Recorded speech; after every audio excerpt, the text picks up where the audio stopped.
साद्वैतम सावधूतम साधुतम परिजनसहितम कृष्ण चैतन्य देवम श्री राधा कृष्ण पादान सगणिता श्री विशाखावितम च हे कृष्ण करुणा सिंधु दीन बंधु जगतपते गोपेश गोपिका कांता राधा कांता नमस्तुते तप्त कांचन गौरांगे राधे वृंदावनेश्वरी विश्वानुसुते देवी प्रणमामि हरिप्रिये वाञ्छा कल्पद्रुवश्च कृपा सिंधु एव च पतितानां पावनेभ्यो वैष्णवेभ्यो नमो नमः नमो विष्णुपादाय कृष्ण पृष्ठाय भूतले श्रीमते भक्तिवेदांत स्वामी इति नामिने नमस्ते सरस्वते देवे गौरवाणी प्रचारिणे निर्विशेष शून्यवादी पाश्चात्य देशतारिणे जय श्री कृष्ण चैतन्य प्रभु नित्यानंद श्री गदाधर शिवासादि गौर भक्त बिंद हरे कृष्णा कृष्ण कृष्णा हरे हरे हरे राम राम राम हरे हरे मुखम करोति वाचालम पंगुम लंगायते कृपातम वंदे श्री गुरुदीनताय श्री परमानंद माधवम श्री चैतन्य ईश्वर राधा मदन मोहन जी की, राधा गोविंद जी की, गोपीनाथ की जय, राधा रमन की, राधा माधव की, जगन्नाथ बलभद्र सुभद्रा मैया की जय, गौरंगा की जय, गौर निताई की जय, अनंत कोटि वैष्णव की जय, श्री प्रभुपाद की जय। हरे कृष्ण प्रभु जी, दंडवत प्रणाम प्रभु जी। हरे कृष्ण। वो सुनते हैं साधु जी। हरे कृष्णा प्रभु जी। बस मैं तो 7 तक 35 मिनट्स हमारे पास है। ये चैप्टर, पिछला चैप्टर को हम लोग एक्चुअली भक्ति वृक्ष के ऊपर में माता जी ने थोड़ा सा कहा था, तो हम सब लोग भक्ति वृक्ष बना कैसे, कौन सा भक्ति वृक्षा है, और जो भक्ति वृक्षा के बारे में हम लोग बात करते हैं ना, तो कैसे बना। आज के समय में हम सब लोग जो भी बोलते हैं, नित्यानंद ग्रुप है, चाहे गौरांग ग्रुप है, गौरांग वाणी ग्रुप है, तो उसका प्राकट्य कैसे हुआ था उसके ऊपर में हम लोग चर्चा कर रहे हैं। ठीक है, तो चैप्टर नंबर 9 आदि लीला का है। हम सब लोग ने मेरे ख्याल से पिछले क्लास में कितना 30 तक किया था ना। 28। ठीक है, ठीक है, ओके, नो प्रॉब्लम। तो मैं शेयर करता हूँ, आप सब लोग हमारे साथ में। सारे 28 हो गया था ना। हाँ प्रभु जी, हो गया था। आज ठीक। जय जय श्री चैतन्य जय नित्यानंद जय द्वैत चंद्र जय गौर भक्त वृंद। जय जय श्री जय श्री चैतन्य चैतन्य जय जय नित्यानंद नित्यानंद, जय जय द्वैत जय अद्वैत गुरु चंद्र जय जय गौर गौर भक्त वृंद। चंद्र। मांगे न मांगे कहे पत्र व अपात्र, यहाँ विचार नहीं जाने दे मात्र। मागे बना बना मागे मांगे कहे कहे पत्र व पत्र व अपत्र, पात्र, यहाँ यार विचार नहीं जाने नहीं दे जाने मात्र। दई मात्र। हरे कृष्ण पढ़िए, तेलुगु में ट्रांसलेशन।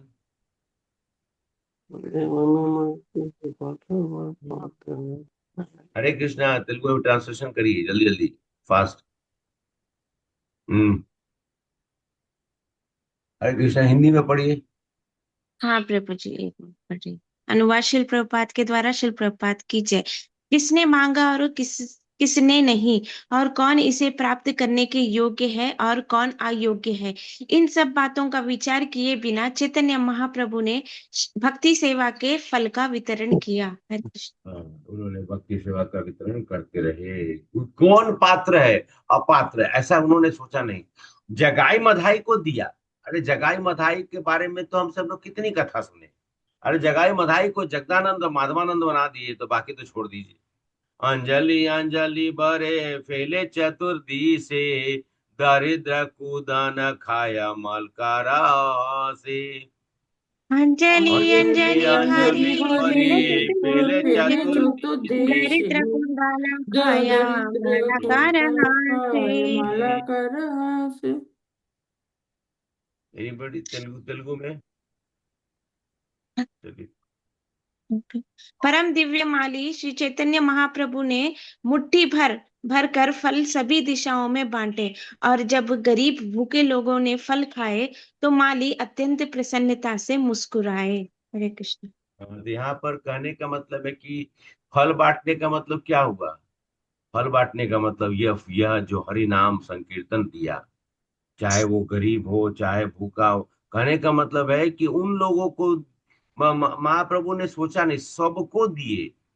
कोई भूखा हो नहीं हो उससे कोई मतलब नहीं है, मतलब कोई पात्र अपात्र हो, कोई धनी हो गरीब हो, सबको आनंद देने के लिए दिया। और जब देखे कि सब लोग आनंदित हो रहे थे तो महाप्रभु मुस्कुरा रहे थे, हंस रहे थे।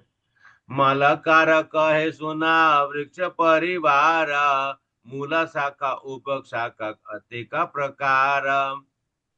मालाकार करे कहे कहे सुना सुना वृक्ष वृक्ष परिवार, परिवार मूल शाखा मूल शाखा उपशाखा यते उपासना का का रति प्रकार। प्रकार। प्रकार। हरे కృష్ణ कृष्णा, इस प्रकार ప్రభుజీ हाँ पढ़िए। ఆ విధంగా చైతన్య మహాప్రభు భక్తి వృక్షం యొక్క నానా రకాలైన శాఖోపశాఖలను ఉద్దేశించి ఇలా అన్నారు. हरे कृष्णा, इस प्रकार भगवान चैतन्य ने भक्ति सेवा रूपी वृक्ष की अनेक शाखाओं और उपशाखाओं को संबोधित किया। हरे कृष्ण। यहाँ पे वो कौन सा वृक्ष की बात हो रही, वही भक्ति वृक्ष है जो हम लोग बोलते ना। तो महाप्रभु जिसकी शुरुआत किए थे, किससे शुरुआत किए थे? माधवेंद्रपुर माधवेंद्रपुरी। माधवेंद्र, माधवेंद्रपुरी से शुरुआत हुआ था। हाँ, भक्ति वृक्ष जो है, भक्त शिरोमणि श्री माधवेंद्रपुरी, जो उनके गुरु के भी गुरु थे। औलिक वृक्ष करे सर्वेन्द्रिय कर्म, स्थावर हय धरे जंग मेरा धर्म। ये वृक्ष नालोकिक वृक्ष करे सर्वेन्द्रिय कर्म, स्थावर स्थावर होय धरे जंगेर धर्म। जंग मेरा धर्म। హరే కృష్ణ ప్రభుజీ ధన్యవాదాలు. ఆ, हम्म, భక్తి వృక్షము అలౌకికమైనట్టిది కాబట్టి దాని ప్రతి అంగము సర్వాంగముల కార్యము చేయగలిగి ఉండాలి. వృక్షము కదలనిదే అయినప్పటికీ ఈ వృక్షం మాత్రం కదులుతూ ఉంటుంది. కరిబోల్. हरे कृष्णा, चूंकि भक्ति सेवा का वृक्ष दिव्य है, इसलिए इसका प्रत्येक भाग अन्य सभी भागों का कार्य कर सकता है।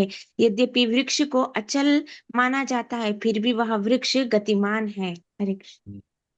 तो हरे ये कृष्ण अलौकिक। माता जी, सॉरी माता जी डिस्टर्ब। कौन सा बुक है माता जी? आदि आदि लीला ఆది లేదు. चैप्टर 9 9। chapter 35 32 అయిపోయింది ఇప్పుడు. మాతాజీ हरे రెండో कृष्ण। బుక్ हाँ वो तो ఆది आदि లీల. लीला। तो यह जो पेड़ है अलौकिक पेड़ है।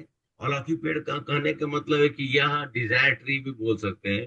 इसको बोलेंगे चलने के लिए तो चलता भी है।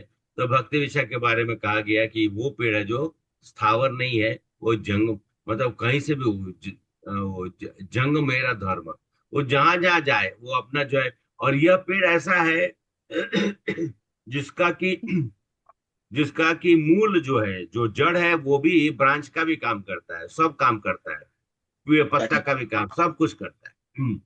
ए वृक्षेरा अंग है सब सचेतना, बादिया व्यापीला सबे सकल भुवना।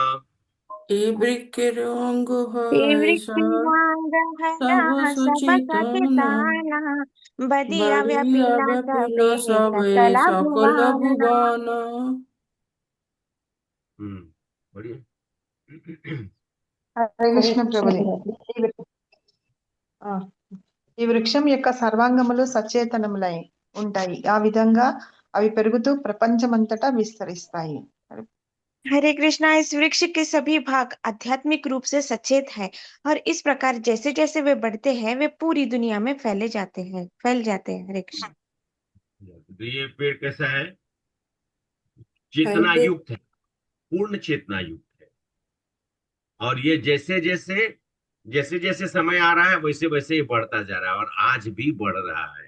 आज भी इसी शाखाओं में से किसी शाखा में हम सब लोग भी हैं।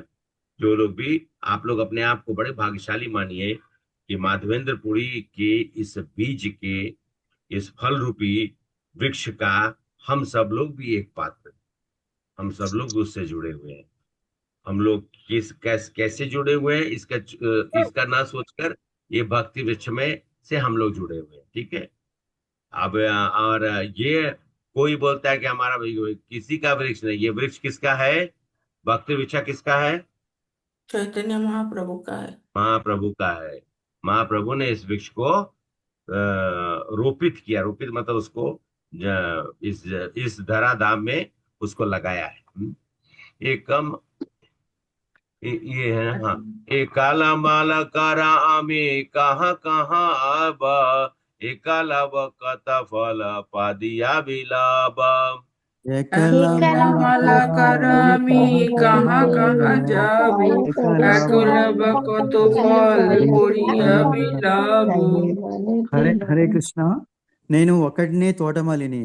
నేను ఎన్ని ప్రదేశాలకు వెళ్ళగలను? ఎన్ని పండ్లు కోసి పంచగలను?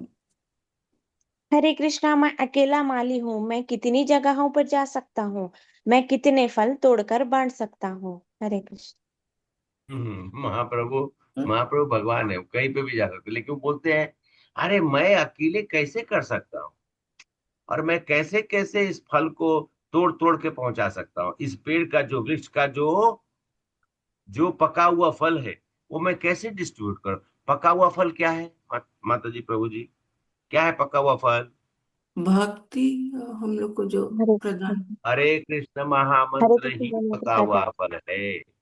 ये फल को डिस्ट्रीब्यूट करना है, तो बोले कि सब लोगों को इकट्ठा होकर इसको फैलाना चाहिए, सबको डिस्ट्रीब्यूट करना चाहिए, सबको ये फल देना चाहिए। हाँ? एकला उठाई देते है परिश्रम, के पाय के न पाय रहे मने भ्रम। एकला उठाया देते हैं परिश्रम केह पाए केहो न पाए रहो मुनि भ्रम। హరే కృష్ణ. పండ్లను కోసి ఒంటరిగా పంచడం నిస్సందేహంగా చాలా శ్రమతో కూడుకున్న పని. అయినప్పటికీ కొందరికి అవి అందుతాయని మరి కొందరికి అందవని నేను భావిస్తున్నాను. हरे कृष्णा, केवल फलों को तोड़कर वितरित करना निश्चित रूप से एक बहुत ही श्रम साध्य कार्य होगा, और फिर भी मुझे संदेह है कि कुछ लोगों को वे फल मिलेंगे और कुछ को नहीं। हरे कृष्ण। मुझे थोड़ा सा मतलब चिंता हो रही है। ये है तो बहुत मतलब काम जो है विकट है, बड़ा है, लेकिन मैं अकेले नहीं कर पाऊंगा ना, इसलिए सब लोगों को करना है। पता नहीं किसको मिलेगा नहीं मिलेगा, मैं तो चाहता हूँ सबको दे। भगवान ने एक बार ऐसा ही किया, जब संकीर्तन हो रहा था तो लोगों ने कहा कि महाप्रभु भूख लग गया है, तो उन्होंने क्या किया, एक लकड़ी को लिया और उन्होंने जमीन पे फेंका, और उसमें से एक पेड़ हो गया, और वो पेड़ में बिना गुठली वाला मतलब बिना सीड वाला मैंगो हुआ, और वो आमबाड़ी है बोलते हैं वहां पर, वो उसमें उसमें मतलब कि सामने सामने में पेड़ बड़ा, उसी में फल लग गए, वो फल को सब तोड़ कर लाए और एक फल खाकर सब तृप्त हो गए। लगा कि जैसे कि संसार का सब भोजन और इत्यादि सब जो है एक साथ ही खा लिए। ये अतेवा आमी जाना दिलो सब कारे, यहाँ तहाँ प्रेम फल ये यार तारे। एतो जहाँ तहाँ प्रेम फल देहो जारे तारे। హరే కృష్ణ ప్రభుజీ, శ్రీల ప్రభుపాద కీ జై. కాబట్టి ఈ కృష్ణ చైతన్యోద్యమాన్ని స్వీకరించి దీన్ని సర్వత్రా పంచమని ఈ జగత్తులోని ప్రతి వ్యక్తికి నేను ఆదేశిస్తున్నాను. హరే కృష్ణ ప్రభుజీ. हरे कृष्ण, इसलिए मैं इस ब्रह्मांड में मौजूद प्रत्येक व्यक्ति को आदेश देता हूँ कि वह इस कृष्ण चेतना आंदोलन को स्वीकार करे और इसे हर जगह फैलाए। हरे कृष्ण। सबको ये स्वीकार करिए और सब जगह पे इसको वितरण करिए, बांटिए बांटिए। भक्तिविनोद ठाकुर जी कहते, एने आची औषधि माया नसीबर लागी, हरि नामा महामंत्र लाओ तुमी मांगी। भक्ति विनोद प्रभु चरणे पड़िया, से हरि नामा मंत्र लइए मांगिया। महाप्रभु इसको मांग कर लाए हैं, इसको आध्यात्मिक जगत से मांग कर लाए हैं, सबको देने के लिए, जिससे कि सब जो है माया के बाहर निकल सके हैं। वो अपने यहाँ आने का एकमात्र मकसद था। जब देखा उन्होंने, किसने किसने चिल्लाया, अरे नहीं आओगे तो मैं जो हूं अपना प्राण त्याग दूंगा। कौन थी? अद्वैत आचार्य। कौन? अद्वैत आचार्य ना प्रभु जी। हाँ, वेरी गुड। अद्वैत आचार्य जी बोले आना ही पड़ेगा, नहीं आओगे तो मैं भस्म कर दूंगा पूरा दुनिया को। तो भगवान प्रकट बोले कि ऐसा ना कर दे, यही तो है, दोनों का दोनों तत्व लेके प्रकट हुए हुए हैं, पता नहीं क्या करेंगे। चैतन्य महाप्रभु बोले कि इतना चिल्लाए और मुझे आना पड़ गया, लेकिन आए, महामंत्र को, हमारे जीवन को उन्होंने तो मांगे, बोले कि भिक्षा मांगी तो हमारे नित्यानंद महाजन जो है, क्या गाना मैं भूल रहा हूं मैं, तो नित्यानंद महाजन जो है वो घर घर जाकर भिक्षा मांगे। पति अच्छे नाम हटाई, गाना नातिया गोत्र में नादिया नित्यानंद गोत्र में महाराज, नित्यानंद। पति अच्छे जीव हटारो कृष्ण नाम। हमारे अग्निदेव प्रभु जो कीर्तन के शिरोमणि थे, हम्म। वो लोग वापिस चले गए, उनका गाना गाया हुआ आज तक हम सब लोग, और मैं उनके साथ में यात्रा में रहा हूँ, इसलिए कभी कभी उनको ध्यान करता हूँ तो बोलते कितने अच्छे से वो गाते थे। एक अलमल करा में कटफल खाब, नदी बाह्य फल आर करी करीब। একলা মালা করমি কত ফল খাবে, না দিয়ে বায়ে ना दिया ফল আর কি করিব। హరే హరే కృష్ణ. కృష్ణ. నేను ఒక్కడినే తోటమాలిని. ఈ పండ్లను నేను పంచకపోతే వాటితో నేనేం చేయగలను? నేను ఒకడినే ఎన్ని పండ్లు తినగలను? हरे कृष्णा, मैं अकेला माली हूँ। अगर मैं इन फलों को बांटूंगा नहीं तो मैं इनका क्या करूंगा? मैं अकेले कितने फल खा सकूंगा? हरे कृष्ण। ये फल क्या है?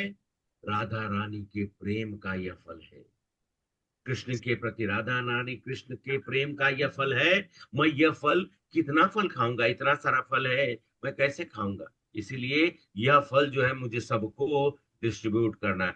अनार पिता चरिम चिरत करुणा न कालो, समर्पय तुम उन्नत ज्वला रसम स्वभक्ति श्रियम। हरिपुरात सुंदरा द्वितीय कदम्ब संदीपितः, सदा हृदय कंदरे श्रुतौ वा सचिनंदन। यह तो महाप्रभु की बड़ी कृपा, भगवान के प्रेम को लेकर कहते हैं कि भगवान के यह राधा कृष्ण के प्रेम को लाकर जो है वह सबके हृदय को द्रवित करते हैं, और द्रवित करके सबको इस फल के रस का आनंद लेने के लिए इस जगत में वह इस फल को डिस्ट्रीब्यूट करते हैं। इस फल को भक्ति वृक्ष लगा तो उसमें से फल आया, वो फल क्या था? राधा कृष्ण का प्रेम, और वही फल को वो डिस्ट्रीब्यूट करना चाहते हैं। आत्मा इच्छा अमृत वृक्ष सेनी निरंतर, ताहाते असंख्य फल वृक्षेरा ऊपर। আত্মা ইচ্ছা মৃত্যু বৃক্ষ নিরন্তর, তাহাতে অসংখ্য ফল বৃক্ষের উপর। ఇది లోపల ఆరిపోతుంది. హరే అలా హరే వచ్చారు అలాగా హరే కృష్ణ. చేసుకో. పరమేశ్వరిని దివ్యమైన సంకల్పం వలన ఆ చెట్టు అంతటా నీరు చల్లబడింది. అందువల్ల భగవత్ ప్రేమ అనే అసంఖ్యాకమైన ఫలాలు లభించాయి. हरे कृष्णा, परमेश्वर की दिव्य इच्छा से इस वृक्ष पर जल का छिड़काव किया गया है और इस प्रकार इस पर ईश्वर प्रेम के असंख्य फल लगे हैं। हरे कृष्ण। किसने किया है? भगवान चैतन्य महाप्रभु, मतलब सुप्रीम पर्सनालिटी गॉडहेड, मतलब क्या तो महाप्रभु ही सुप्रीम है, कृष्ण के रूप में हम बताया कि वो छिड़काव किए हैं, पानी का नहीं, अमृत का, और उसमें से अमृत रूपी फल निकला है, और कितने सारे निकले। अतएव सब फला देहा यारे तारे, खाइए हो कलो का अजर अमरे। অতএব সব ফল দেব अतएव যার सब फल তারে, देहा খাইয়ে यारे কাহিয়ে तारे, লোক खाइए हो अजर कलो अमरे। अमरे। హరే కృష్ణ శ్రీల ప్రభుపాదికి జై. ఈ కృష్ణ చైతన్యోద్యమాన్ని ప్రపంచమంతటా పంచండి. జనులు ఈ ఫలాలను తిని తుట్టతుడకు జరామరణ విముక్తులయ్యేటట్లు చేయండి. హరే కృష్ణ. हरे कृष्ण प्रभु जी। दंडवत प्रणाम प्रभु जी। एक लाइन मैं पढ़ सकता हूँ इंग्लिश में। जल्दी पढ़ी, हाँ प्रभु, पढ़ ली।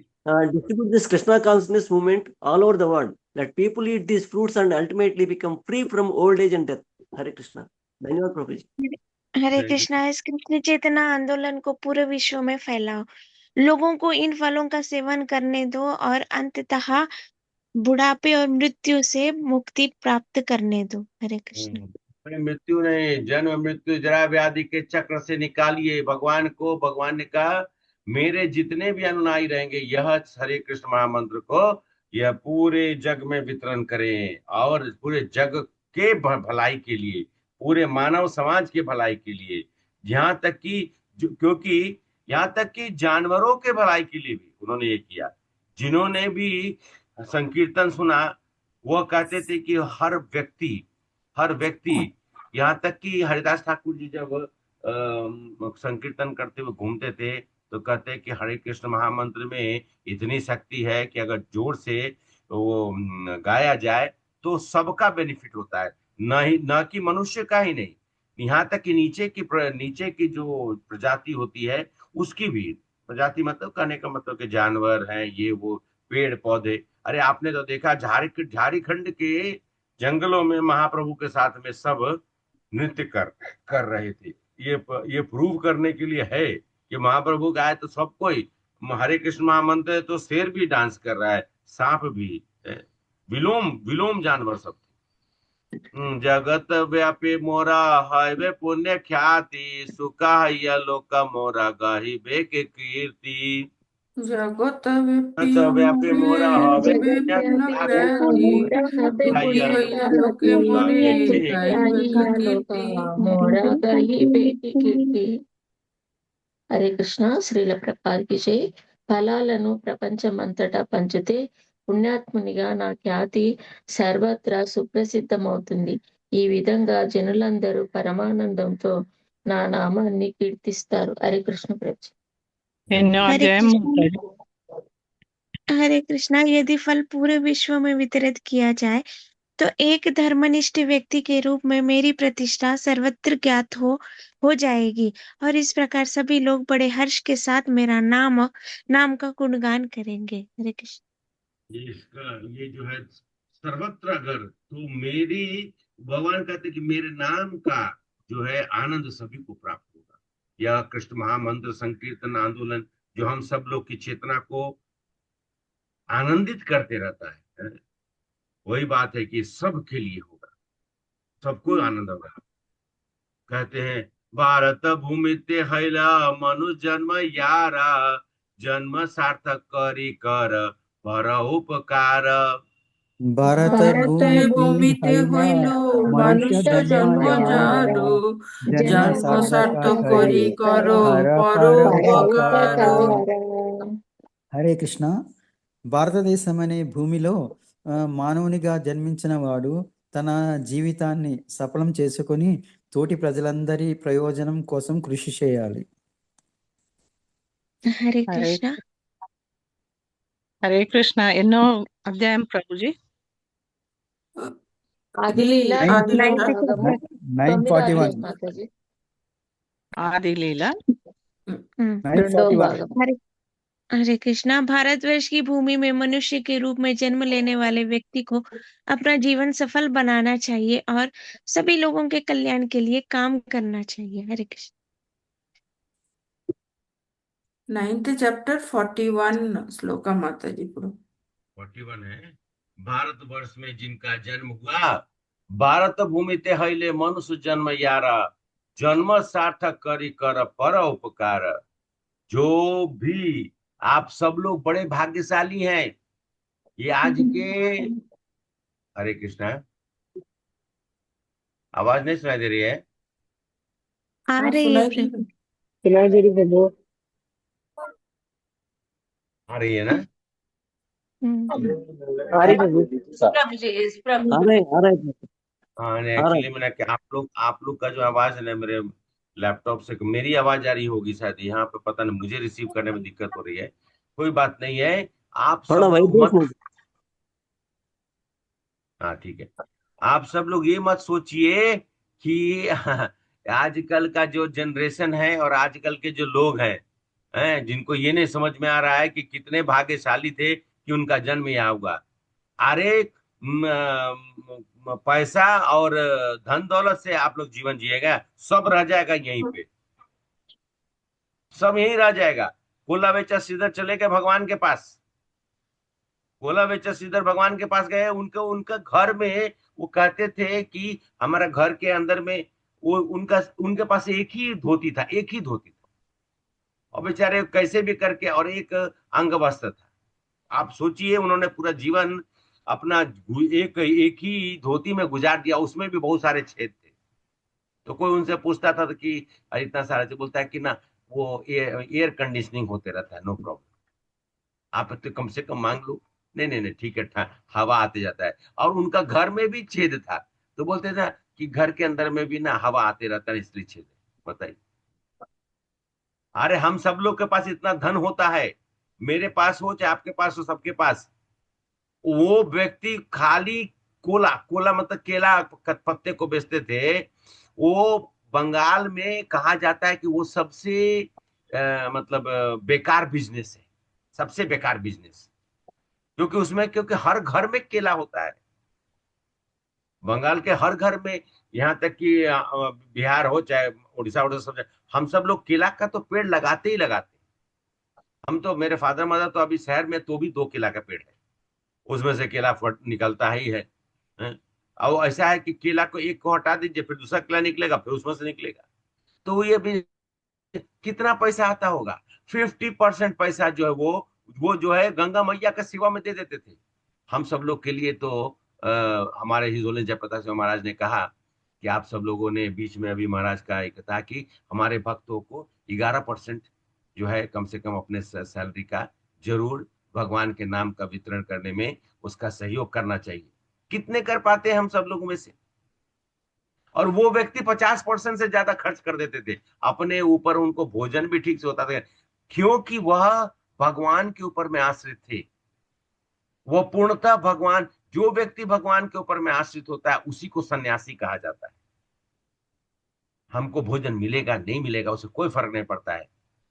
हम सब लोग धन के पीछे, हम सब लोग पूरी के पूरी समाज आज मैं देख रहा हूं विकृत होती जा रही, गलत गलत संदेश देते हैं, मुंह से गलत गलत बातें करते हैं, हरि का नाम अरे जो व्यक्ति मुंह से गलत शब्द बोलेंगे उनके मुंह से हरि का नाम कहां से निकलेगा? हम अपने बच्चों को संभाल नहीं रहे। हमारे बच्चे, अरे हमारा जनरेशन, अरे क्या जनरेशन बदल गया। आज भी हमारे माता पिता खड़े हो जाते तो मैं 2 शब्द जोर से बोलता नहीं हूं। तो क्या हम क्या मूर्ख हैं क्या? या हम सब लोग मूर्ख हैं जो हमारा जनरेशन है? माता पिता के चरणों में बैठकर ही ये भक्ति हमने शुरू की। अगर वो ना होते तो हम भक्ति भी नहीं करते। और भक्ति ही सर्वश्रेष्ठ है। दुनिया कितना से कितना भी प्रोग्रेस कर जाए, वो बड़के से बड़का आईटी इंडस्ट्री का भी होगा, भगवान से संपर्क नहीं जोड़ पाएगा। ठीक है, कुछ साधन संपन्नता हमें और मिल गई जिससे कि हम सब, लेकिन उसका उपयोग भगवान के लिए करना चाहिए और किसी कार्य के लिए नहीं करना चाहिए। निश्चित रूप से बहुत दुख होता है आज के समाज में, बच्चों को देखकर बहुत ही द्रवित होते हैं कि आज के समाज में बच्चे भारत भूमि ते हईले मनुष्य जन्म यार, जन्म सार्थक करी कर कर परोपकार। अरे अपना जीवन तो सार्थक करो, नाम तो भारतवर्ष में जन्म लिए हो। सब लोग इस देश को छोड़ छोड़ के भाग जाते हैं। जिस देश को छोड़ के, जिस देश में रहकर, जिस देश में गया, बनारस, मथुरा, प्रयाग, वृंदावन, हरिद्वार, रामेश्वरम, जगन्नाथ पुरी से लेकर कितने, तिरुपति से लेकर कितने ऐसे जगह हैं, लेकिन हम सब लोग अपना जीवन जो है, हम सब लोग चाहते हैं हम लोग बड़े बड़े शहर में घोंसला में रहें। हम लोग चाहते नहीं है कि भगवान के नाम का जो है वितरण जो है इस जगत में, अरे नहीं करेंगे तो हम सब लोग अपने इस अंधकार में जीवन से बाहर नहीं निकल सकते। और श्रीमद् भागवतम में लिखा हुआ है, एकदम क्लियरली लिखा हुआ है कि हम सब लोगों को कृष्ण चेतना को जगाना पड़ेगा। जब शिल प्रभुपाद वहां गए तो वहां के बच्चे हमारी जो आज की जनरेशन हो रही है ना, आज के जनरेशन, वही जनरेशन प्रभुपाद ने देखा था अमेरिका में, उन लोग को सुधार दिए थे। अब आप लोग का कर्तव्य है कि अपने बच्चों और जनरेशन को सुधारिए। एतावत् जन्म सफलम देहिनाम या देहिषु प्राणार्थ दिया वाचा श्रेयसाचारणम सदा। तो हम अभी मैं आगे पढ़ता हूँ क्योंकि थोड़ा सा श्लोक सब है और 5-10 मिनट के अंदर में खत्म करना है। तो कहते हैं कि यहाँ पर सभी का ड्यूटी है, एक का नहीं, सबका है, और यह कर्तव्य हम सब लोग को करना पड़ेगा। यह भक्ति वृक्षा, इसलिए ये भक्ति वृक्षा बनी है, जिसके कारण से हम सब लोग देखते हैं कि आज भी यह पूर्ण रूप से हम सब लोगों को भगवान की चेतना जो हमें हरिनाम का जो फल रूप हमें मिला है, वो हमें शुद्ध तत्व तक ले जाए, सतोगुण नहीं शुद्ध तत्व तक ले जाए, ऐसा हमें प्रयास करना चाहिए। परिणाम उपकारया यद एव पात्रचार कर्मणा मनस्वाच तब एवं मति मन भजेत। इसका परिणाम क्या होता है? अगर आप उपकार करिएगा, अगर आप किसी को हेल्प करिएगा, तो कहते हैं कि एक चेतना युक्त व्यक्ति पूरे जगत का कल्याण करता है, जो सबके लिए फायदेमंद होता है, जो सबके लिए सहायक होता है, जो अपने जीवन में या आगे बढ़ सकता है। भगवत गीता में भी कहा, यान्ति देवव्रता देवान पिता यान्ति पितरव्रता भूतानि यान्त भूतेज्या यति मत यज्ञिनो अपि माम। जो भी देवी देवताओं के पूजा में लगे होते हैं या इत्यादि इत्यादि, या मतलब हम सब लोग और जिसकी बारे में कर रहे हैं, तो वो सब अगर इसी चीज में लगे रहेंगे तो भगवान के पास आप लोग जाएंगे कैसे? अरे भगवान की पूजा करिए, बाकी सब जो पूजा अपने आप ऑटोमेटिकली होते रहता है। और ये जो लोग उल्टा बोलते हैं कि हम इनकी पूजा करेंगे तो भगवान को प्राप्त हो, नहीं, उल्टा होता है। अरे उल्टी गंगा बहती है। आपने कभी देखा है कि समुद्र से हिमालय की तरफ में गंगा जा रही है? देखा है क्या? हिमालय से ही समुद्र की तरफ में गंगा सागर जाती है ना। कभी गंगा को उल्टा बहते हुए देखा? हाँ प्रभु जी, और वो ना हम लोग यहाँ पर गोदावरी में बताते हैं, कुछ लोग बोलते हैं, अरे प्रभु जी गोदावरी मैया ना पीछे की ओर जब आती है ना, तो हिलसा, क्या बोलते हैं, कौन सा मछली है, कौन मछली है भगवान जाने, कोई तो मछली है, तैर के अंदर आ जाती है, तो वो अच्छा होता है, वो मीठा, कौन सा? हिल्सा मछली जो होता है उसको बोलते हैं प्रभु जी, जब उसके बारे में बोलते हैं। हाँ, लेकिन यह नहीं है ऐसा। यह भक्ति प्रवाह जो है ऊपर से नीचे की ओर आया है, और हम सब लोग को उसको, हरे कृष्ण, आवाज नहीं आ रही मत। प्रभु जी आपका आवाज कम हो रहा है प्रभु जी। आवाज कम हो रहा है? हाँ हाँ, प्रभु यस जी। प्रभु जी। हाँ, हरे कृष्ण, हरे हरे कृष्ण,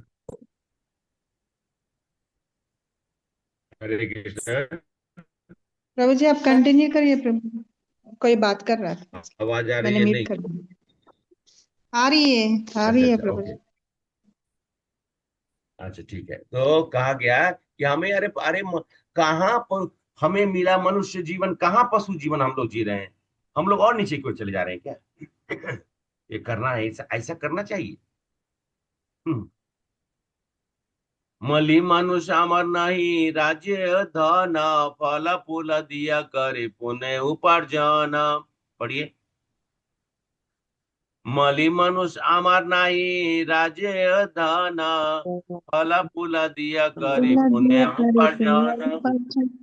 माली मनुष्य मरा नहीं रजधान फल फूल दिया करी पुण्य उपार्जन। क्या हुआ, कोई बाकी लोग हरे नहीं पढ़ रहे कृष्ण। हैं? नहीं నేను प्रभु जी, हम కేవలం तो ఒక తోట 43 43 నాకు देख रहे थे। రాజస్థాన్ హరే హరే కృష్ణ आप आगे నేను నాకు पढ़ కేవలం रहे हैं, రాజస్థాన్ मैं హరే आगे కృష్ణ నేను కేవలము ఒక తోటమాలిని.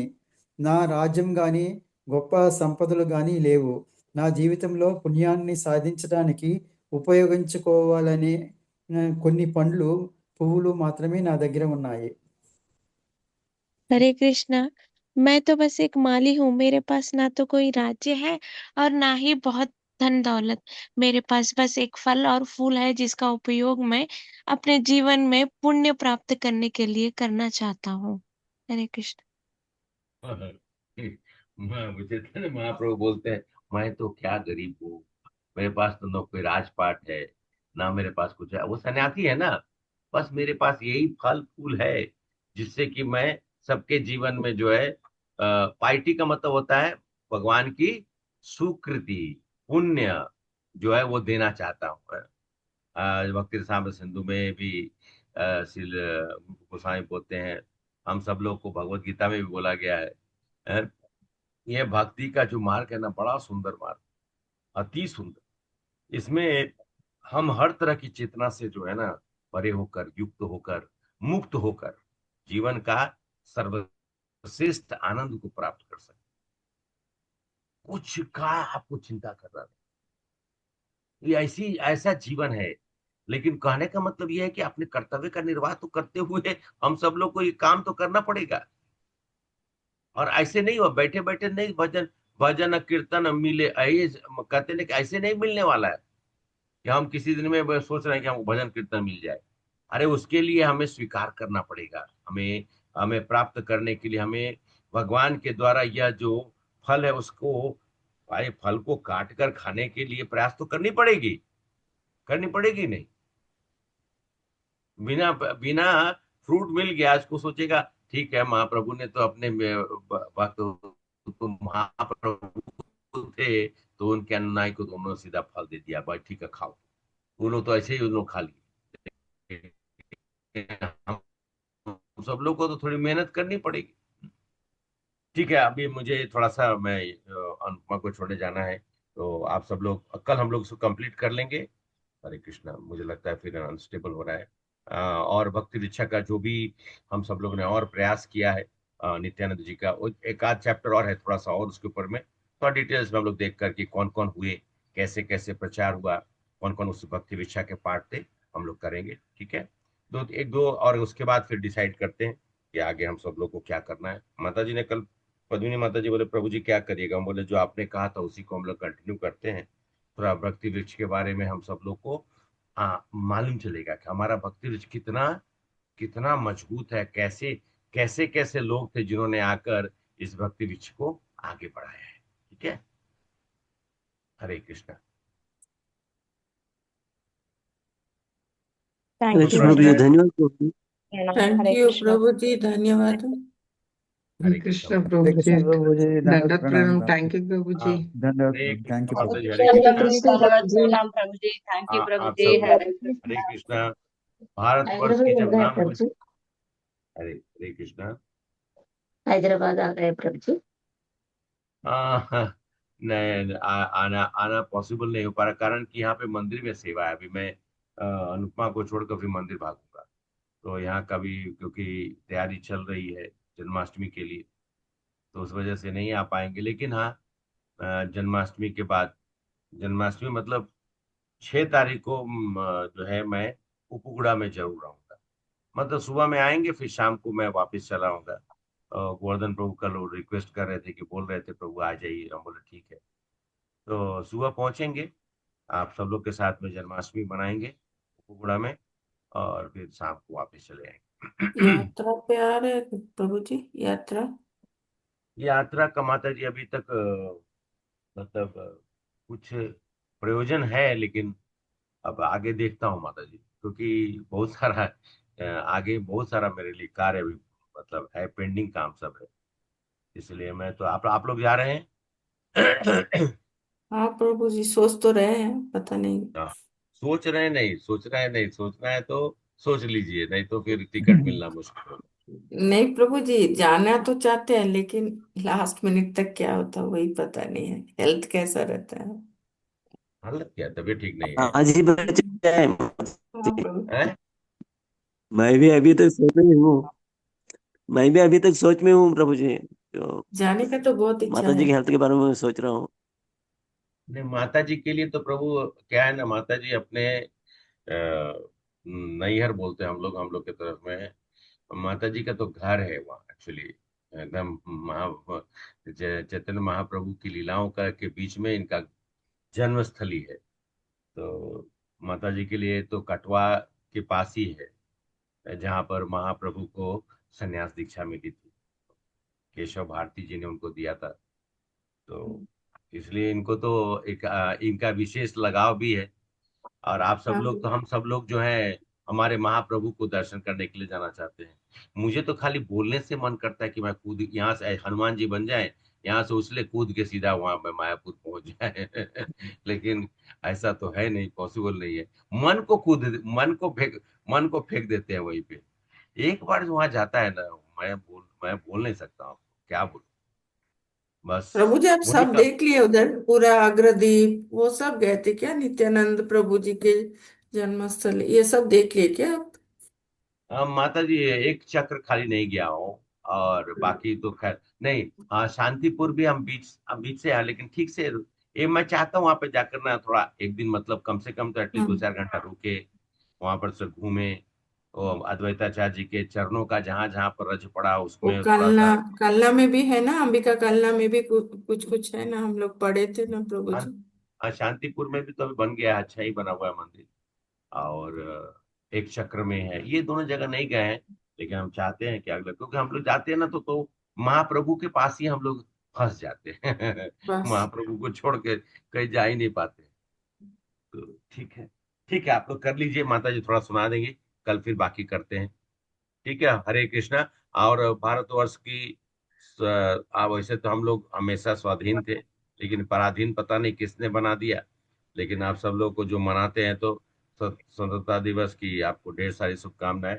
और मन को स्वतंत्र रखिए, हृदय और मन को स्वतंत्र रखिएगा तो ये शरीर तो स्वतंत्र है ही है। वो स्वतंत्रता हमें कैसे मिलेगी? भगवान के प्रेम को प्राप्त कर कर, और किसी तरीके से नहीं। और भगवान का प्रेम को प्राप्त करेंगे तो आप आपका कर्तव्य भगवान, अरे कौन सा भगवान कार्य नहीं कर सकते? जब पहाड़ उठा सकते हैं तो बाकी तो छोड़ दीजिए। इस दुनिया में किसी की ताकत नहीं है कि इस भारतवर्ष को कोई मिटा सके। हम्म, ठीक है। आज आज आज के उपलक्ष्य में मैं भाषण नहीं देना चाहता हूँ कि नेताओं के जैसा भाषण नहीं, लेकिन इस भारत भूमि जिस पर कृष्ण राम का जन्म हुआ, वो जहाँ पर हमारे मतलब भगवान की पूरी लीला है, लीलाधारी है जो यहाँ पे है, उस भूमि का कभी नाश हो सकता है? कभी नहीं हो सकता, और ना कभी हो पाएगा। हाँ, प्रलय होगा तो हम सब लोग कहीं ना कहीं पे फिर वापिस कहीं ना कहीं रहेंगे, फिर वापिस प्रकट होंगे। वैसे चाहते नहीं, हम सब लोग चाहते हैं कि आध्यात्मिक जगह पे हम लोग सब लोग आध्यात्मिक जगत में हम सब लोग को स्थान मिले। काहे का हम लोग प्रलय और ये सब झेले? बेचारे मार्कंडे ऋषि पर आशीर्वाद मांगे तो ऐसा प्रलय में फंसे, ऐसा प्रलय में फंसे, वो बोले अरे मैं क्यों मांग लिया आशीर्वाद? भगवान ने उनको इतना पटका, इतना पटका, इतना, अंत में जाकर कहाँ पर, कौन सा द्वीप में वो प्रकट हुए? कौन सा द्वीप में प्रकट हुए? हम सब अब है। वटपत्र शाही है ना प्रभु जी, तो हाँ, वटपत्र साई देखकर कहाँ वटपत्र को गो, साई को देख कहाँ पे? हाँ, सरस इनको माता जी बोलिए। गोत्रुम गोत्रुम द्वीप में प्रभु। जगन्नाथ जी। गोद्रुम हाँ, द्वीप में, गोत्रुम। गोद्रुम द्वीप में माथा पकड़ के बैठे हुए थे, कहाँ में आ गया ये? इसीलिए हम सब लोग बस प्रार्थना करते हुए, और आज सब लोग के लिए हृदय से मैं प्रार्थना करता हूँ, सबके हृदय में प्रेम जागृत हो, और हमारे बाल बच्चे जो है ना, सब लोग ज्यादा, उन लोग को भी जो है ना, उनकी भी चेतना को दुरुस्त करिए। ज्यादा पानी, हवा पानी में मत भेजिए आज का आबो हवा में। ठीक है, हरे कृष्ण। आप लोग माता जी आप कंटिन्यू करिए, मैं डिस्कनेक्ट हो रहा हूँ। कोशिश करूंगा कि कल नया लैपटॉप, बिकॉज आप लोग की आवाज ही नहीं सुनाई दे रही है मुझे ठीक से। थैंक यू प्रभु जी, हरे कृष्ण। हरे कृष्ण माता जी, हरे कृष्ण आप सभी लोग को। Hare Krishna thank you. प्रभु जी, धन्यवाद प्रभु जी। हरे ओके कृष्ण। प्रभु जी, हरे हरे कृष्ण, कृष्ण धन्यवाद। माता थैंक जी, यू वेरी मच। दंडवत हरे प्रणाम कृष्ण माता माता जी, जी, हरे हरे दंडवत कृष्ण। प्रणाम। कृष्णा माता हरे जी, कृष्ण, धन्यवाद प्रणाम। धन्यवाद। हरे कृष्ण माता जी, दंडवत प्रणाम। हरे कृष्ण माता धन्यवाद। जी, दंडवत प्रणाम। कृष्ण दंडवत माता प्रणाम। जी, हरे कृष्ण। दंडवत प्रणाम। ధనస్వరూపం ఇవాళ ఎవరు ఎందుకు చదవలేదు? నాకు నేను తెలుసు లేకపోతే మాతాజీ చెప్పలేదు. నేను 10 రోజులు లీవ్ మాతాజీ దండోత్తున నాకు ఎన్నో క్యాంటలు చెప్తే నేను చదువుతుంటే అర్థం కాలే మాతాజీ నాకు. ఏం మేము కాలేదు. లేం కదా. సరే, లాస్ట్ ఇది వీక్ ఎన్నో ఏం క్యాంటల్. చెప్పుకున్నాం? ఇది ఆదిలీల మాతాజీ. భక్తి వృక్ష అంటే ఏంటి అని అందరికి డౌట్ ఉండింది కదా. భక్తి వృక్ష అంటే ఏంటి చెప్తానని ఇందులో చెప్పారు. అది ఆదిలీల చైతన్య చరితామృతిలోన ఆదిలీలలో 9వ అధ్యాయంలో ఉంది. భక్తి కల్పద్రుమం అని ఒక చాప్టర్. 9వ అధ్యాయమా? 9వ అధ్యాయం ఆదిలీలలో 2వ బుక్ మనకి మామూలుగా ఆదిలీల 2 బుక్ సరే. ఉంది కదా. 2 బుక్ లో ఉంది 9th చాప్టర్ అన్నమాట. అందులో భక్తి కల్పద్రుమం అని ఉంది. అంటే మనం ఇప్పుడు నువ్వు ఏ భక్తి వృక్షాకి సంబంధించిన వాళ్ళవి, నేను ఏ భక్తి వృక్ష అని చెప్పి అంటూ ఉంటాం కదా. అసలు భక్తి వృక్ష అంటే ఏంటి? సరేనా, అది చెప్పడానికి అన్నమాట. సరే మాతాజీ, దొరికింది. అది సో అది చైతన్య మహాప్రభు. అంటే ఆయనకంటే ముందు ఎవరు, ఏ పురి ఎవరు స్టార్ట్ చేశారు? మహాప్రభు మాధవేంద్రపురి ఆయన స్టార్ట్ చేసింది అనమాట ఇది. అయితే చైతన్య మహాప్రభు ఒక మొక్కని నాటి, మనం మామూలుగా ఒక చెట్టుని ఎట్లా అయితే నాటుతాము అలా భక్తి అనే వృక్షాన్ని నాటితే అది పెరిగి పెద్దదయ్యి శాఖలుగా అంటే కొమ్మలు అవన్నీ వచ్చి ఆ కొమ్మలకి మళ్ళీ కొమ్మలు వచ్చి అంత పెద్ద వృక్షం లాగా తయారైంది అని. అయితే మహాప్రభు తోటి ఎవరెవరైతే ఉన్నారో వీళ్ళందరూ ఉన్నారు కదా, అద్వైతాచార్య, శ్రీవాస్ ఠాకూర్, వీళ్ళందరూ ఉన్నారు చూసారా, వాళ్ళు కొమ్మలు, ఆ కొమ్మలకి మళ్ళీ వాళ్ళ కింద ఉన్న శిష్యులు ఉన్నారనమాట. అలా మొత్తం ఇలా శాఖోపశాఖలుగా విస్తరించి మహావృక్షం లాగా తయారైంది అని.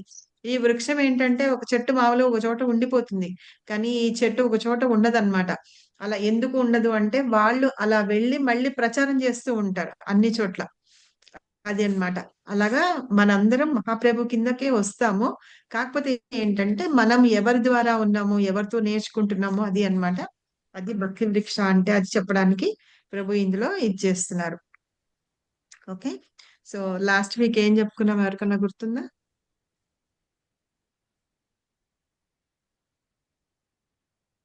అదే మాతాజీ వృక్షం గురించి మాట్లాడుకున్నాము.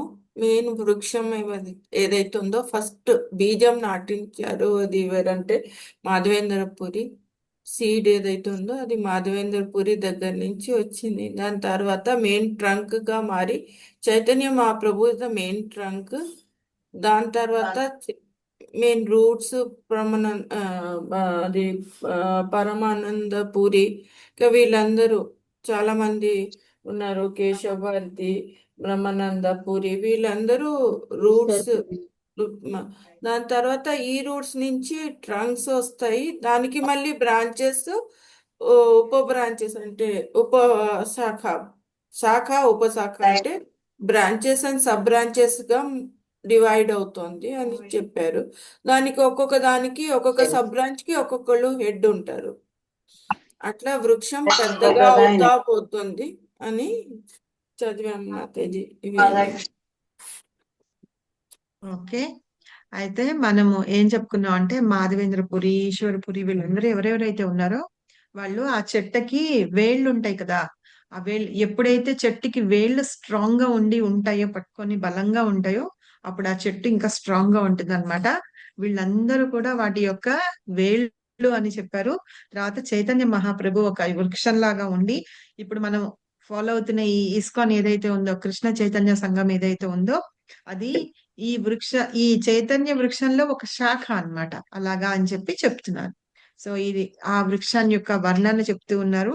అవి రకరకాల అంటే పెద్ద పెద్ద బ్రాంచెస్ గా ఉండి, వాటికి మళ్ళీ ఉపశాఖలు, దానికి మళ్ళీ చిన్న బ్రాంచెస్ గా ఉండి, అంటే ఇప్పుడు ఒకళ్ళు ఉన్నారనుకోండి, వాళ్ళ నుంచి వాళ్ళ శిష్యులు, వాళ్ళ శిష్యుల నుంచి వాళ్ళ శిష్యులు, అలాగనమాట. అలా వస్తూ ఉంటారు కదా. అలా వచ్చి వాళ్ళు ప్రచారం చేయడానికి అన్ని చోట్లకి వెళ్తూ ఉన్నారనమాట. వెళ్ళి ఈ భక్తి అనే దాన్ని అందరికి ప్రచారం చేస్తూ అందరిలోనూ కృష్ణ చైతన్యాన్ని తీసుకొని వస్తూ ఉన్నారు అని, అలాగా విస్తరిస్తూ ఉంది, ప్రపంచమంతటా అది విస్తరించి ఉంది అని చెప్తున్నారు. కనుక ఆ చెట్టుకి వచ్చిన పండ్లు అంటే ఏంటంటే ఈ భక్తి అన్నమాట. హరినామం. హరినామం ఏదైతే ఉందో అది అమృతంతో నిండి ఉంటుందని, దాన్ని మనమందరం రుచి చూడాలని, ఆ రుచి చూస్తేనే మనకి అది ఎంత గొప్పది అనేసి మనకి తెలుస్తుందిట. ఇలాంటి ఫలం ఏదైతే ఉందో, ఆ పండు ఏదైతే ఉందండి హరినామం అనేది వేరే ఎక్కడ మనకి ప్రపంచంలో ఏ ముల్లోకాల్లోనూ వెతికినా కూడా దొరకదుట. ఇంకా 28వ శ్లోకంలో చెప్తారు చూడండి, ముల్లోకాల్లోని ధనమంతా ఒక్క అమృత ఫలం దానికి విలువకి సరిపోదు అని చెప్పి. కాబట్టి ఆ అమృత ఫలం ఏదైతే ఉందో అది హరినామం అన్నమాట. ఆ హరినామము ఈ మొత్తం ముల్లోకాల్లో ఉన్న ధనాన్నంతటి తీసుకొచ్చి పోగుపెట్టినా సరే దీనికి ఆ అమృత ఫలానికి సరితూగదు అని చెప్తున్నారు అనమాట. సో తర్వాత నుంచి మనం ఇవాళ చెప్పుకుందాము. My respectful and humble obeisances at the lotus feet of His Grace, Sri Radha Madan Mohan, and my respectful obeisances at the lotus feet of His Grace, Father Krishna Prabhuji, His Grace, Raghunath Puridas Prabhuji, His Grace, Govardhana Girwar Das Prabhuji, and all the devotees assembled. Om Agyanti Gnandasya Jnananjana Shalakaya Chakshurmilitamena Tasmai Shri Gurave Namaha. Namo Vishnu Padaya Krishna Prasthaya Bhutale Srimate Jayapataka Swamini Iti Namini Namacharya Padaya Nite Kripa Pradayane Kaurakada Damadaya Nagara Kramatana.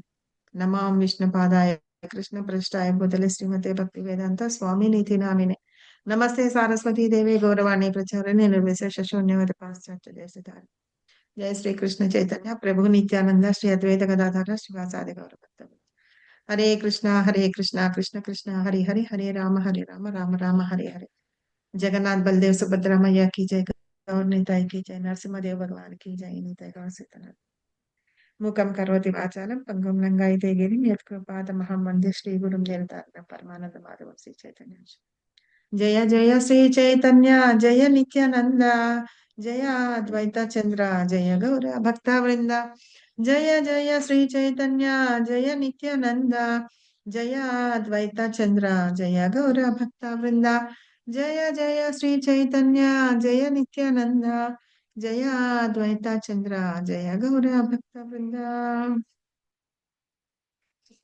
So అమృత ఫలం గురించి చెప్తూ ఇంకా ఆ ఫలాన్ని శ్రీ చైతన్య మహాప్రభు అందరికీ పంచిపెడుతూ ఉన్నారనమాట. పంచిపెడుతూ ఇంకా ఏం చేస్తున్నారంటే ఆయనే తోటమాలిలాగా ఈ చెట్టుకి ఇప్పుడు ఒక చెట్టు పెట్టామంటే ఆ చెట్టుకి నీళ్లు పోయాలి, దాన్ని సంరక్షణ చూసుకోవాలి కదా, అలాగా ఆయన తోటమాలిలాగా ఉన్నారనమాట. ఆ పండ్లు తీసుకొని అందరికి పంచి పెడుతూ ఉన్నారనమాట. ఎవరెవరు వస్తున్నారు చాలా మందికి అందులో దొరకని కూడా దొరకట్లేదుట. వాళ్ళు తీసుకున్నప్పుడు అంటే ఈ హరినామం అనే దాన్ని తీసుకున్నప్పుడు వాళ్ళందరూ ఆనందంతో చాలా ఆనందంతో ఉంటూ ఉన్నారట. అయితే ఈ వృక్షం అంటే ఎవరైతే వాళ్ళు ఆ శాఖలుగా ఉన్నారో వాళ్ళు వేరే వేరే ప్రదేశాలకు అందరికీ వెళ్ళి వాళ్ళు భక్తి అనేది వాళ్ళు పంచి పెడుతూ ఉన్నారు మిగతా వాళ్ళందరికీ అని చెప్తున్నారు. అట్లాగా చేస్తూ ఏంటంటే ఈ మామూలుగా ఒక చెట్టు అయితే ఒక చోట ఉంటుందని, ఈ చెట్టు మాత్రం ఒక చోట ఉండదు, అది అన్ని చోట్లకి తిరుగుతూ ఉంటుంది అని చెప్తున్నారు.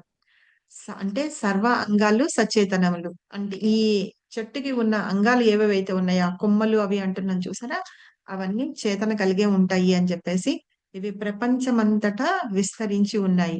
అయితే మహాప్రభు చెప్తున్నారు, నేను తోటమాలిని, ఈ అన్ని చోట్లకి నేను ఒక్కడిని ఎట్లా వెళ్ళగలుగుతాను, అందుకని ఆ పండ్లని ఏరి నేను ఎంతవరకు పంచిపెట్టగలనో అంతవరకు పంచిపెడుతున్నాను అని చెప్పేసి చెప్తున్నారు అనమాట. అయితే ఇంకా మనకి ఏం చెప్తారంటే ఆ పంచిపెట్టడం అనేది నిజంగా ఒక శ్రమ అన్నమాట. శ్రమ అయిన కారణం కాకపోతే ఏంటంటే అది ఒక్కొక్కప్పుడు కొంతమందికి దొరకొచ్చు, కొంతమందికి దొరకకపోవచ్చు అన్నమాట. కాబట్టి ఈ కృష్ణ చైతన్య ఉద్యమం అనేది ఏదైతే ఉందో అది అందరూ స్వీకరించి ప్రపంచం అంతటా మనందరం కూడా ప్రచారం చేయాలి అని చెప్పి చెప్తున్నారు అనమాట. ఇంకా ఏం చెప్తున్నారంటే మనకి ప్రభు క్లాస్ స్టార్టింగ్ లో చెప్పారు, మీరు ఏ టీంలో ఉన్నారు, ఏ భక్తి వృక్షాల్లో ఉన్నారు అని చెప్పి ఎవరైనా అడుగుతారు. ఇప్పుడు మనం గౌరంగవాణి టీంలో ఉన్నాం, కొంతమంది నిత్యానంద ప్రభు అని అట్లాగా ఉన్నారు కదా, అలాగా ఏ టీంలో ఉన్నారు అని చెప్పి దానికి మనం ఇప్పుడు ఈ భక్తి వృక్ష అంటే ఏంటి అనేది మనం ఆదిలీల ద్వారా ఇందులోంచి చదువుకుంటున్నాం అన్నమాట, చైతన్య చరితామృతిలోంచి. ఇంకా ఏంటంటే భక్తి వినోద ఠాకూరు ఒక కీర్తన చేస్తూ ఉన్నారట. ఎట్లాగా నాదియా గోద్రుమే నిత్యానంద మహాజన్ ఉన్నది కదా, ఒకటి కీర్తన ఉంది కదా, అలా అందరూ పాడుకుంటూట నాదియాలో వాళ్ళందరి చోట అంతా తిరుగుతూ ఈ హరినామాన్ని అందరికి పంచిపెడుతూ ఉన్నారట. ఎవరు? నిత్యానంద ప్రభు అందరికి పంచిపెడుతూ ఉన్నారట. పంచిపెడుతూ అందరిని అభ్యర్థనలు కూడా చేస్తున్నారట. ఏంటి? మీరందరూ హరే కృష్ణ మంత్రాన్ని తీసుకోండి తీసుకోండి అని చెప్పి అడుగుతున్నారట. అలా అడుగుతూ ఉన్నప్పుడు ఎవరైతే తీసుకుంటున్నారో వాళ్ళు భాగ్యవంతులు, వాళ్ళ జీవితం ధన్యమైంది అని చెప్పి ఇలా మహాప్రభు ఏం చేస్తున్నారంటే ఆ పండిన పండ్లని తీసి ఆయన తీసుకొని పంచి పెడుతూ ఉన్నారు. అయితే కొన్ని పండ్లు అంటే నేను కూడా తింటాను, కానీ నేను ఎన్ని తీసుకుంటాను, ఎన్ని తినలేను కదా అని చెప్పి చెప్తున్నారు. అంటే ఏంటంటే భగవంతుని యొక్క ప్రేమని మనము ఎలా అర్థం చేసుకోవాలి అన్నమాట. ఆ పండల్లో భక్తి అనేది బాగా ఉందట. అది తీసుకున్న వాళ్ళు నిజంగానే తీసుకొని ప్రపంచమంతటా కూడా మనం వెళ్లి ప్రచారం చేస్తాము అని చెప్పి చెప్తున్నారు. ఎప్పుడైతే మనము భగవంతుని తత్వాన్ని, రాధారాణి యొక్క ప్రేమని అర్థం చేసుకుంటామో అదే శ్రీకృష్ణుడి యొక్క చైతన్యులుగా వచ్చిన మూల కారణం అది అని చెప్పి, అంటే రాధారాణి యొక్క భావాన్ని అర్థం చేసుకోవాలని. సో దీనికి ఏంటంటే శ్రీల రూప గోస్వామి ఒక రచన చేశారు అని ఆ కీర్తనలో చెప్తున్నారు అనమాట. వాళ్ళిద్దరి యొక్క అంటే స్వయంగా చైతన్య మహాప్రభు స్వయంగా కృష్ణుడే, కాకపోతే రాధారాణి భావంలో వచ్చారనమాట. భక్తులు ఎలా ఉంటారు, ఆయన కూడా ఆస్వాదించాలనుకున్నారు భక్తులు ఎట్లాగా ఇది చేస్తారు అని, భక్తి యోగం చేసేదని. సో ఇవన్నీ కూడా వాళ్ళు ఆస్వాదించగలుగుతారు అని చెప్పేసి చెప్తున్నారు. తర్వాత భక్తి వృక్షానికి ఎప్పుడు నీళ్లు అందుతూ ఉండాలి. అంటే నీళ్లు ఒక చెట్టుకి మనం పెట్టామంటే దానికి నీళ్లు ఉంటూ ఉండాలన్నమాట. ఆ నీళ్లు లేకపోతే చెట్టు ఎండిపోతుంది.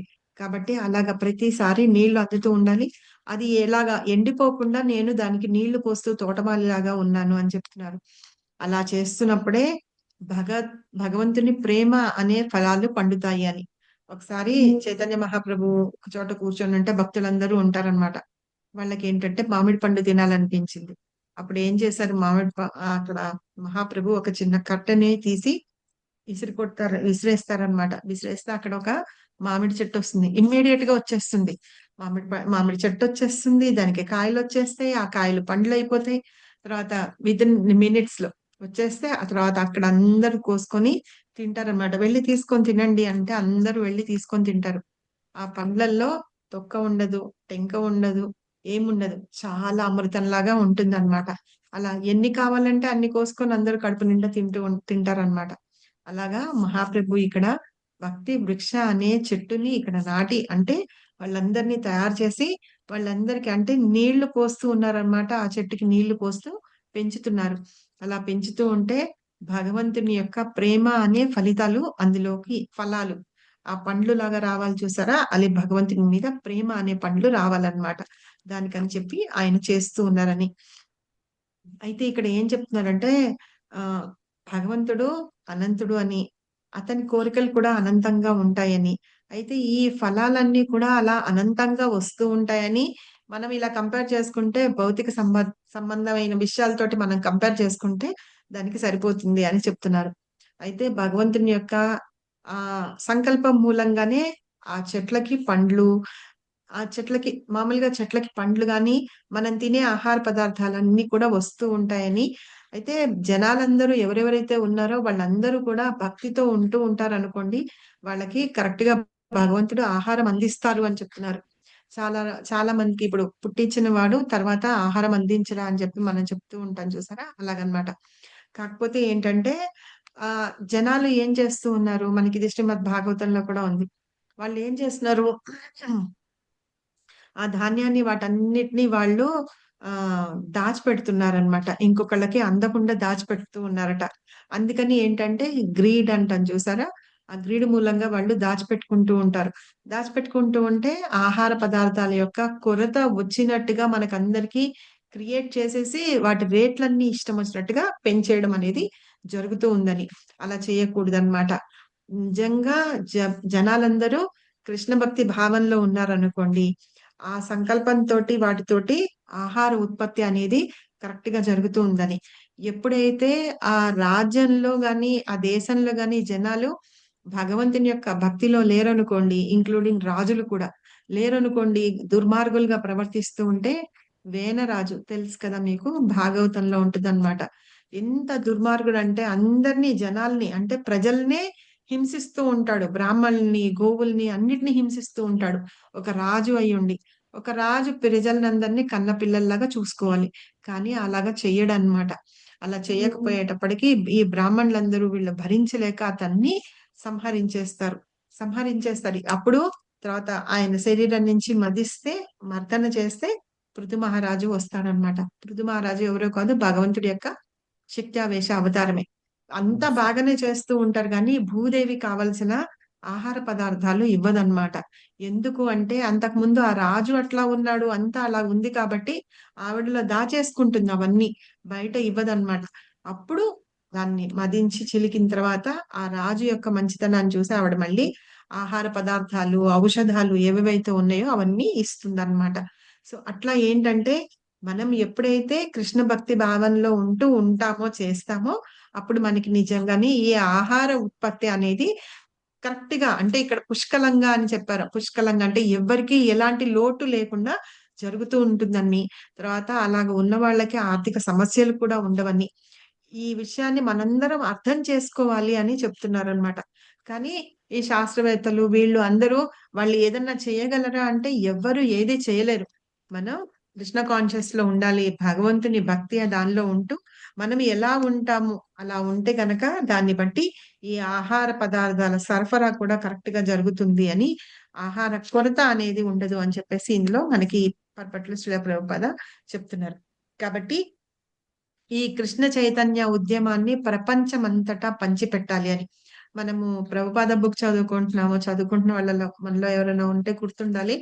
అక్కడ ప్రభుపాద వెళ్ళినప్పుడు ఒక చోట అందరూ డ్రగ్ తీసుకునే వాళ్ళు ఉంటారు, గుర్తుందా? అక్కడికి Yes, వెళ్ళొద్దు ప్రభుపాద ఇది అంటారు. వాళ్ళందరిలో కూడా ఏం లోపించింది? వాళ్ళందరికీ డబ్బులున్నాయి, అన్ని రకాలుగా మత్తు పదార్థాలతోటి ఆనందంగా ఉంటూ ఉన్నారు కానీ ప్రశాంతత అనేది లోపించింది అక్కడ అందరికి, చాలా మందికి. యుఎస్ లో ఉన్న వాళ్ళందరికీ కూడా అట్లాగే అని, అక్కడ అమెరికన్ లో ఉన్న వాళ్ళందరూ కూడా ప్రశాంతత అనేది ఆ వియట్నాం నుంచి కొందరు జనాలు వచ్చేస్తూ ఉన్నారు, వాళ్ళకి వీళ్ళకి సరిపోదు, ఇవన్నీ చదువుకున్నాం, గుర్తుందా మీకు? yes, అక్కడ Mataji. అవును కదా. మాతాజీ. అయితే వాళ్ళకి అయితే వాళ్ళందరికీ ప్రశాంతత లేదు, ఏమీ లేదు, డబ్బులు ఉన్నాయి, అన్ని ఉన్నాయి, హ్యాపీగా వాళ్ళు జల్సాగా తిరుగుతూ ఉన్నారు, అన్ని చేస్తున్నారు. కానీ వాళ్ళు ఏం బాధపడుతున్నారు, ఏం కోల్పోతున్నారు వాళ్ళకి తెలియట్లేదు. వాళ్ళందరికీ ఇప్పుడు కావాల్సింది ఏంటి అంటే, తర్వాత ఒక అతను వస్తాడు, వచ్చి ప్రభుపాద తోటి మాట్లాడిన తర్వాత అంటారు కదా, ఈ ప్రశాంతత అనేది ఇక్కడ లేదు అంటేను సరే అని హరినామ కీర్తన చేస్తుంటే బాగుంది అని చెప్పి చేస్తూ ఉంటాడు. ఒక అతను నడుచుకొని మరీ ప్రభుపాద దగ్గరకు వస్తూ ఉంటే అతన్ని చూసి మాట్లాడి, ఇదిగో నేను ఇక్కడ క్లాసెస్ తీసుకోవాలనుకుంటున్నాను అని చూపిస్తారు, గుర్తుందా? మొన్ననే చదువుకున్నాం లాస్ట్ వీక్ మనం. సో అంటే అవును. ఏంటంటే అందరికీ ఇట్లాగా వాళ్ళకి కావాల్సింది ఏంటి అంటేను ఆధ్యాత్మికత అనేది లోపించిందన్నమాట. ఎప్పుడైతే ఆధ్యాత్మికత అనేది వస్తుందో అప్పుడు వాళ్ళందరూ సవ్యంగా ఉంటారన్నమాట. అదే ఇక్కడ కూడా మనకి చెప్తున్నారు. సో ఈ ప్రపంచంలో అందరికీ కూడా ఈ కృష్ణ చైతన్య ఉద్యమాన్ని మనం పంచాలి అని చెప్పి, ఈ ఫలాలు ఏంటిటంటే జన్మ మృత్యు వాటిని అన్నిట్లో కూడా విముక్తుల్ని చెందుతాయట. ఆ జన్మ మృత్యు చక్రం ఏదైతే ఉందో దాని నుంచి కూడా మనందరినీ విముక్తుల్ని చేస్తుంది అని చెప్తున్నారు. ఈ ఫలాన్ని అంటే ఫలము అంటే ఏంటంటున్నారు? కృష్ణ చైతన్యాన్ని అంటే హరినామాన్ని తీసుకొని అందరికీ పంచిపెట్టడం అన్నమాట. ఈ ఫలాల్ని ప్రపంచమంతటా పంచిపెడితే వాళ్ళు పుణ్యాత్ములుగా ఖ్యాతి పొందుతారు అని చెప్పేసి చెప్తున్నారు. అలా చేయడం మూలంగా ఇంకా ఏంటంటే అందరూ ఆనందంతోటి ఆ నామాన్ని కీర్తిస్తూ ఉంటారు, జపిస్తూ ఉంటారు, వాళ్ళు ఆనందంగా ఉంటారు అని చెప్పేసి చెప్తున్నారు. అదే చైతన్య మహాప్రభు యొక్క మిషన్ అన్నమాట.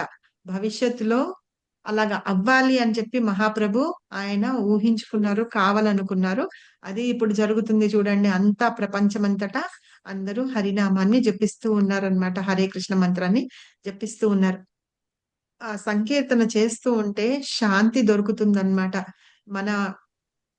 మనం ఏదైతే అనుకుంటున్నామో అవి కూడా తీరుతాయి అని. మన ఉద్యమం ఏంటి అంటేను, మహాప్రభు యొక్క ఉద్యమం మిషన్ ఏంటి అంటేను అందరూ హరినామ కీర్తన చెయ్యాలి. అందరూ ఎవరెవరైతే ఉన్నారో అందరూ కూడా గోలోకం వెళ్ళిపోవాలి అని. ఆ లాభాన్ని కూడా అంటే ఆ లాభాన్ని కూడా వస్తుంది అని వాళ్ళందరికీ చెప్తున్నారనమాట. ఇలాగ మహాప్రభు యొక్క దీవెన ద్వారా ఆయన యొక్క భవిష్యవాణి ఏదైతే ఉందో అది నిజమవుతోంది అని చెప్తున్నారు. మళ్ళీ నేను ఇక్కడ ఇంకో విషయం చెప్తాను. ఇప్పుడు మనకి 15th నుంచి 18th వరకు మనకి నాంపల్లి గ్రౌండ్స్ లో మనకి జరుగుతున్నది కదా, ప్రోగ్రామ్స్ జరుగుతున్నాయి. వాటిల్లో అఖండ సంకీర్తన, హరినామ సంకీర్తన కూడా జరుగుతుంది చూడండి.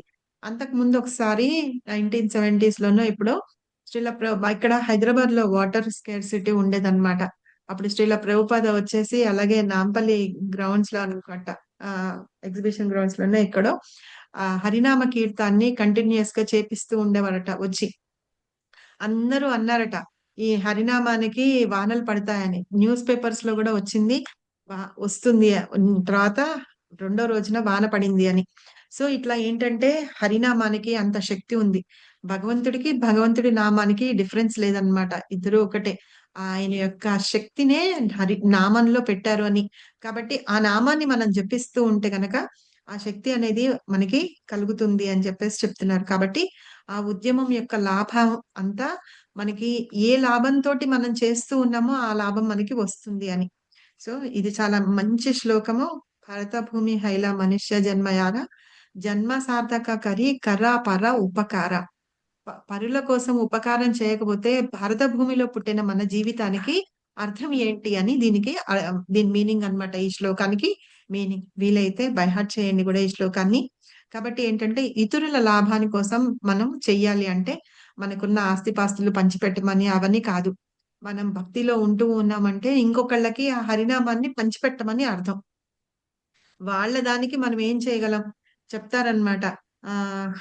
ఆకలేస్తున్న వాళ్ళకి ఒక పూట అన్నం పెడతాం, అది చాలు అని చెప్పేసి వెళ్ళిపోతారు. కానీ మళ్ళీ నెక్స్ట్ రోజు మనమే ఉంటామని, మన దగ్గరికే వాళ్ళు వస్తారని మనకి ఏ గ్యారంటీ లేదు. అందుకని ఏంటంటే వాళ్ళు దేని ద్వారా అయితే వాళ్ళ జీవిత ఇది చేయగలుగుతారో, అంటే వాళ్ళ జీవితాన్ని ఎలా లీడ్ చేయగలుగుతారో అది మనం అందించామనుకోండి, అందిస్తే వాళ్ళు బతకగలుగుతారనమాట. అది ఏంటి, హరినామాన్ని వాళ్ళకి చెప్పిస్తే వాళ్ళని మంచి దారిలో నడిపించడం అన్నమాట. నడిపించడానికి మనం ఇది చెయ్యాలి అని చెప్తున్నారు. సో ఈ రకంగా భారతవర్షం అంటే అందుకనే చాలా గొప్ప దేశం అని చెప్పుకుంటున్నాం. ఇవాళ మనకి August 15 స్వతంత్ర దినోత్సవం కదా. ఎన్నో స్వాతంత్రం, ఎన్నో ఇయర్ ఇప్పుడు 80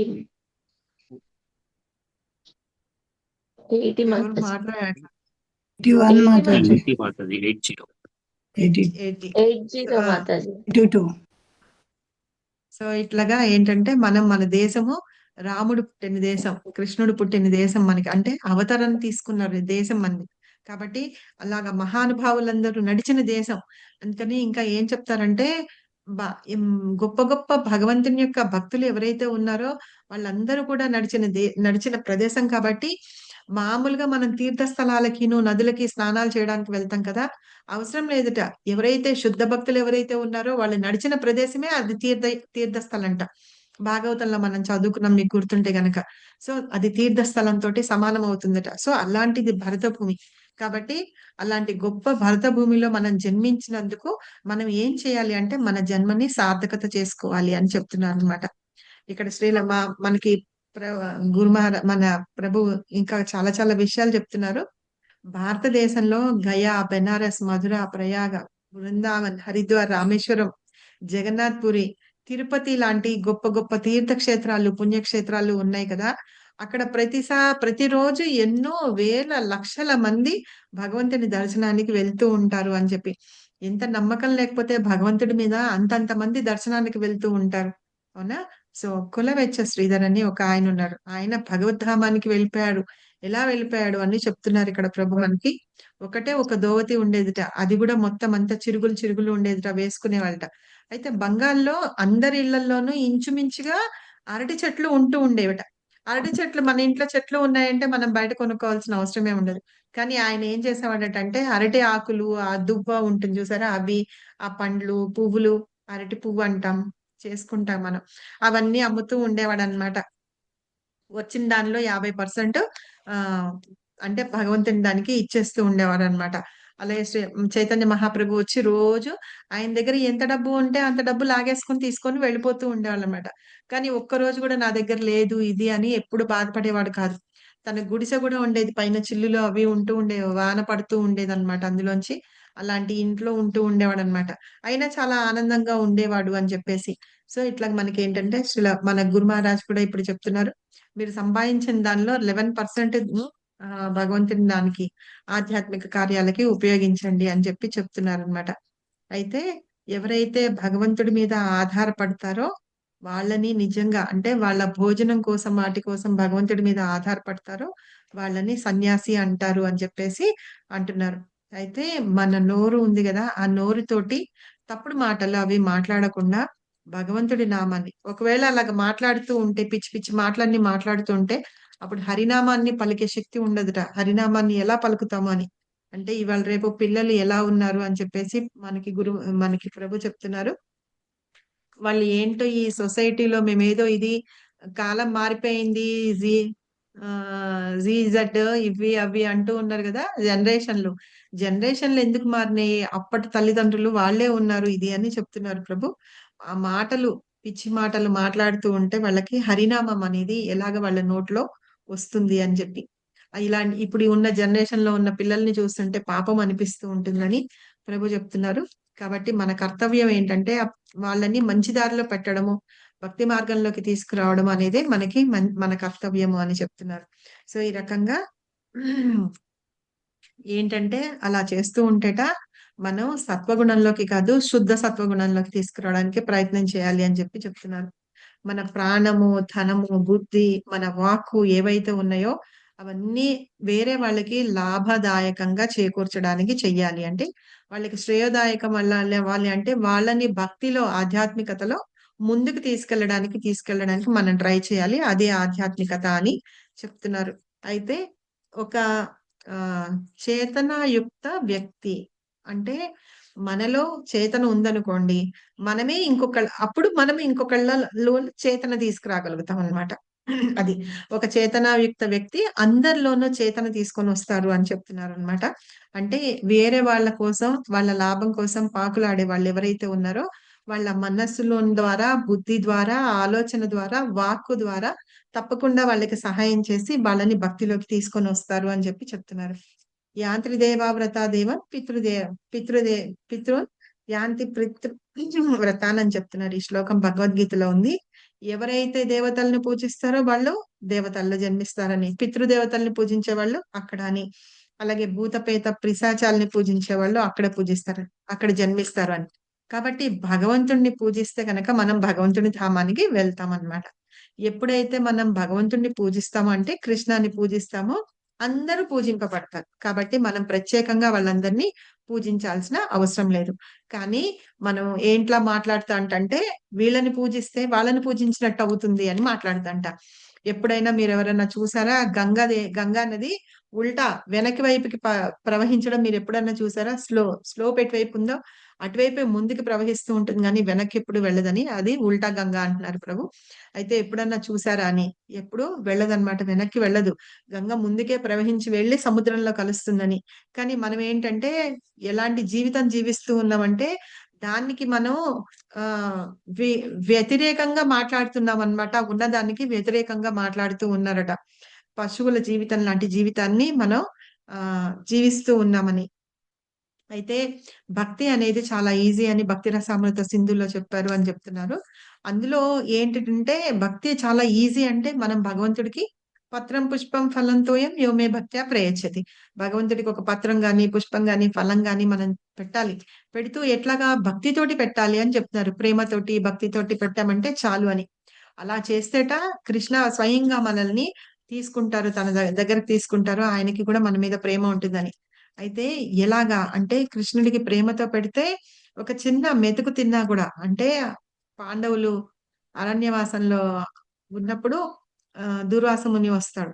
ఒక చిన్న మెతుకులో ముక్క తిన్నందుకే ఆయనకు కడుపు నిండిపోతే దుర్వాస మునితోటి వచ్చిన శిష్యులందరికీ కూడా కడుపు నిండిపోయింది అనమాట. వాళ్ళందరూ సంతృప్తి చెందారు. ఇంకా పైగా కడుపులో కూడా నొప్పి వచ్చేసింది వాళ్ళకి. ఆ మహాభారతంలో కథ ఉంది కదా మనకి, అది చెప్తున్నారు. కాబట్టి మనం ఏంటంటే మనం ప్రాణం చేత, ధనం చేత, బుద్ధి చేత, వాక్కు చేత మనం భగవంతుణ్ణి సంతృప్తి పరచాలి అని. అప్పుడే నిజంగా సమస్తమైన ప్రపంచం కూడా సమస్తం ప్రపంచం కూడా ఆనందంగా ఉంటూ ఉందని, సంతృప్తి చెందుతుంది అని చెప్తున్నారనమాట. సో ఇట్లాగా మనము చేయాలి అని. ఇప్పటికీ నేను చాలా పని చేస్తూ ఉన్నాను తోటమాలిగా. ఆ పని చేస్తున్నప్పటికీ ఇంకా ఏంటంటే అందరికి లాభం చేకూరట్లేదు. మొత్తం అందరికీ లాభం చేకూరాలి అని చెప్పేసి శ్రీమద్ భాగవతంలో కూడా ఒక శ్లోకం ఉంది, అది చెప్తూ ఉన్నారు.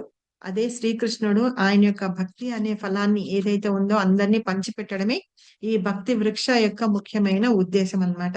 సో ఇక్కడ చెప్తూ ప్రతి వృక్షాన్ని ఇంకా ఏం చెప్తారంటే ఆ వృక్షం యొక్క శాఖలు ఎవరెవరు ఉన్నారో వాళ్ళు ఎవరెవరికి పంచిపెట్టారు. ఇప్పుడు ఇదంతా కూడా మనం రేపు చెప్తానని చెప్పారు ప్రభు.